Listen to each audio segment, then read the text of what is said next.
Muito bem. Eu acredito que novamente nós vamos ter a presença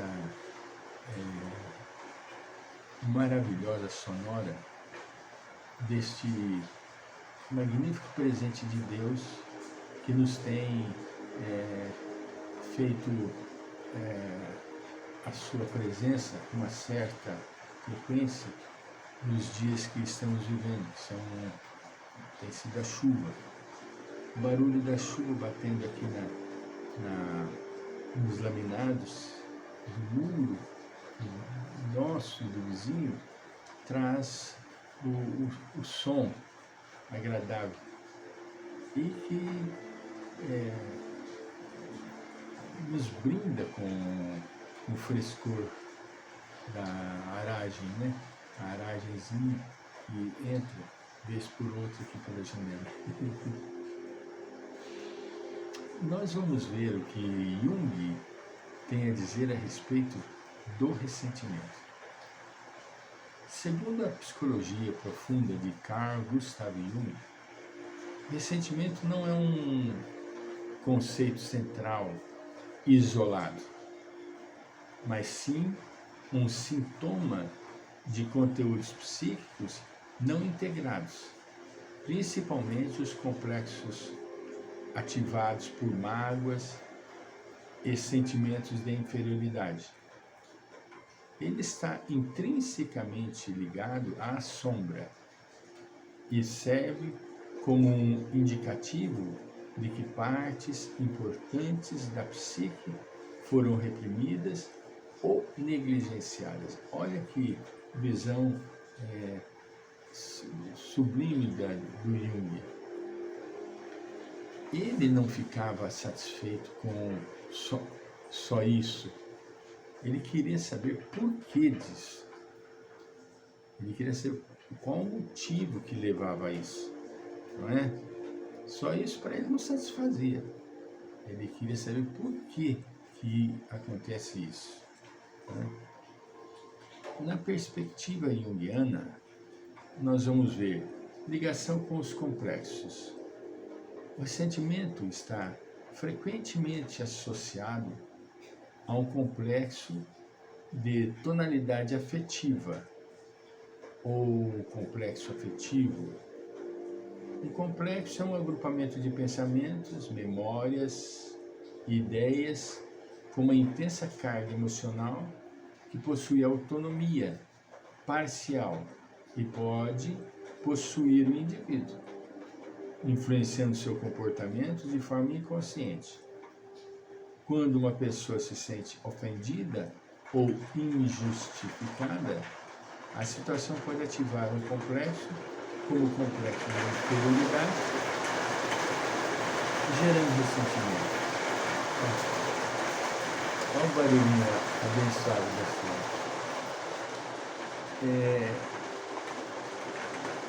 Complexo de inferioridade. É muito triste a pessoa que infelizmente tem esse tipo de complexo.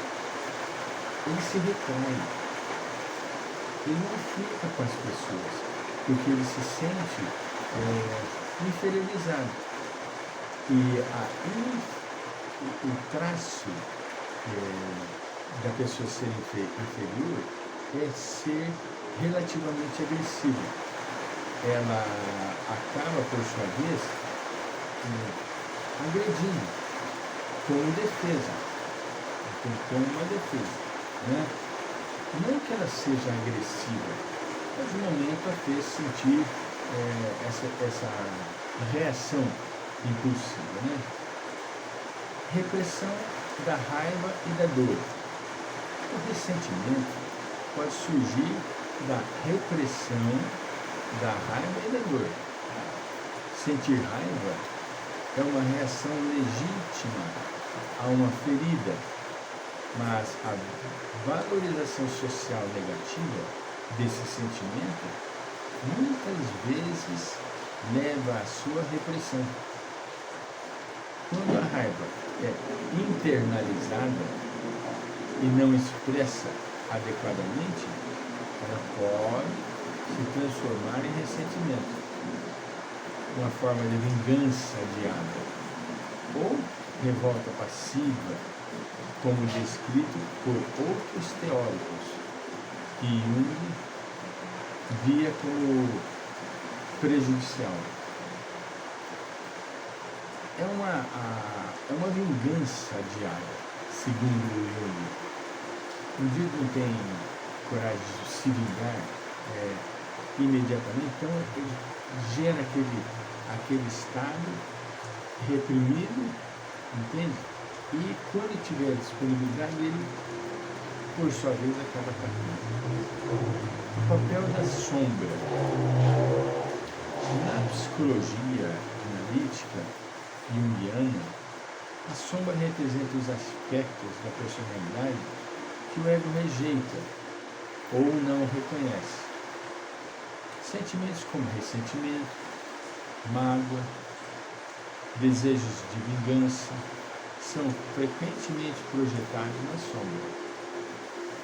A pessoa ressentida tende a remoer a injustiça, olha que graça, remoer a injustiça sofrida, ficando presa no passado e alimentando um prazer mórbido em arquitetar vinganças que geralmente não se concretizam. E isso é muito comum. O indivíduo fica remoendo e vai arquitetando, só que não consegue, não conclui. Graças a Deus não conclui. Né? Porque às vezes dos planejamentos dele poderia ser um planejamento altamente prejudicial. Obstáculo ao processo de individuação. O ressentimento é visto como um grande impedimento ao processo de individuação, que é o caminho para se tornar uma versão mais plena e integrada de si mesmo, buscando a harmonia entre o consciente e o inconsciente. Ao se prender ao ressentimento, o indivíduo se dissocia do presente e deixa de lado seu potencial de crescimento pessoal. Ele se prejudica inconscientemente. Ele leva, desculpa, eu até assustei com o barulho. Ele leva o estado de amargura a um ponto tal que ele simplesmente acaba perdendo o controle da sua própria ação. Caiu o guarda-chuva pendurado logo aqui. A necessidade de conscientização e integração. A cura para o ressentimento envolve a conscientização do complexo subjacente e a integração dos sentimentos reprimidos na consciência.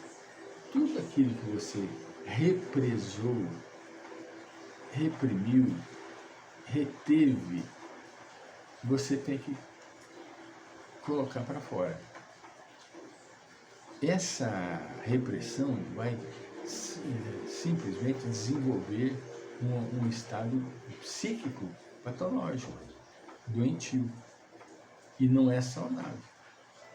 Não é saudável.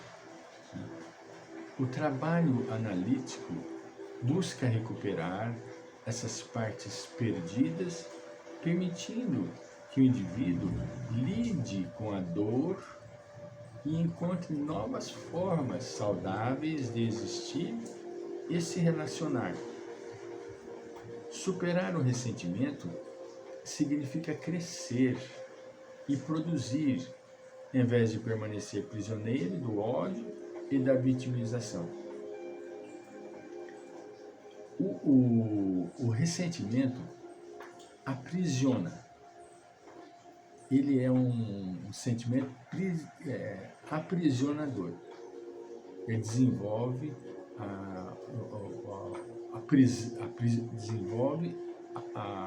o sentimento aprisionando o indivíduo no seu estágio, que geralmente é um estado de inferioridade, o indivíduo tem,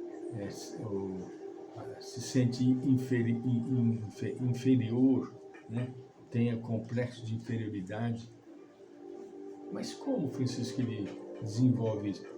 É simples. Quer dizer, não é tão simples. Ele fica prisioneiro. Ele não tem coragem de sair, ele não vai para lado nenhum, ele acha que todo mundo vai estar julgando ele acha que todo mundo vai estar observando as suas ações, as suas atitudes.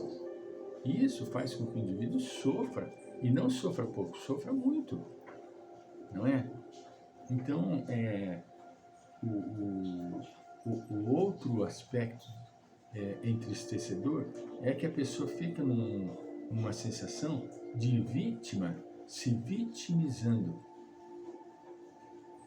E esse quadro de vitimização é muito triste, porque o indivíduo se acha o coitadinho. Ele não vê que ele tem em si um potencial maravilhoso para desenvolver e sair daquele poço, daquele lodo que ele se encontra, para caminhar para frente. Voltamos.